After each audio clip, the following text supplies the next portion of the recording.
So ఇవాళ market closing ఎక్కడో చూద్దాం. ఏప్రిల్ 28 ఏప్రిల్ 28 మంగళవారం నాటి మార్కెట్ క్లోజింగ్ చూద్దాము. సెన్సెక్స్ విషయానికి వస్తే 416 పాయింట్ల నష్టంతో 76,886 వద్ద క్లోజ్ అయింది. నిఫ్టీ విషయానికి వస్తే 97 పాయింట్ల నష్టంతో 23,995 వద్ద క్లోజ్ అయింది. బ్యాంక్ నిఫ్టీ విషయానికి వస్తే 863 పాయింట్ల నష్టంతో 55,400 వద్ద క్లోజ్ అయింది. సో ఇవాళ మార్కెట్ క్లోజింగ్ లో ప్రధానంగా మాట్లాడుకోవాల్సింది బ్యాంక్ నిఫ్టీ దాదాపు 863 పాయింట్లు పడింది.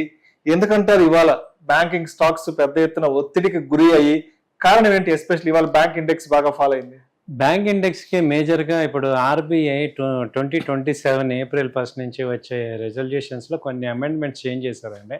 దానిలో ఏంటంటే లోకల్ స్టేట్ గవర్నమెంట్ బ్యాంక్స్ కి కొంచెం ప్రొవిజన్స్ కి ఎక్కువ ఛాన్సెస్ ఇచ్చారనమాట. దానిలో ఇప్పుడు రెగ్యులర్ గా బ్యాంకింగ్ కంపెనీస్ అన్ని కూడా ఇండియన్ బ్యాంకింగ్ మొత్తం గ్లోబల్ అండ్ బ్యాంకింగ్ కాబట్టి అవి కొంచెం డిక్లైన్ అయినాయి. అంటే స్టేట్ బ్యాంకింగ్స్ కి కొంచెం సపోర్ట్ ఓరియంటెడ్ గా కొన్ని నామ్స్ తీసుకొచ్చారు. రేపు రాబోయే ఏప్రిల్ 1, 2027 బ్యాంకింగ్ యాక్ట్ ప్రకారం ఈ కమర్షియల్ బ్యాంక్స్ తో పాటు వీళ్ళకి కూడా షెడ్యూల్ బ్యాంక్స్ కూడా కొన్ని ప్రొవిజన్స్ ఇవ్వటం వల్ల ఈ కమర్షియల్ బ్యాంక్స్ ఏమైనా కొంచెం ఏమంటారు దాన్ని కరెక్షన్ వచ్చింది. సో దాదాపు 900 పాయింట్లు బ్యాంక్ నిఫ్టీ డౌన్ అయింది.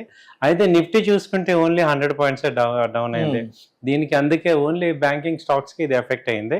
సో అయితే బ్యాంకింగ్ కంపెనీస్ అన్ని చూసుకుంటే మంచి స్ట్రాంగ్ ప్రాఫిట్ బుకింగ్ ఇచ్చాయి అనమాట. రిజల్ట్స్ తీసుకుంటే హెచ్డిఎఫ్సి బ్యాంక్ కానీ ఐసిఐసిఐ బ్యాంక్ కానీ బాగానే వచ్చాయి.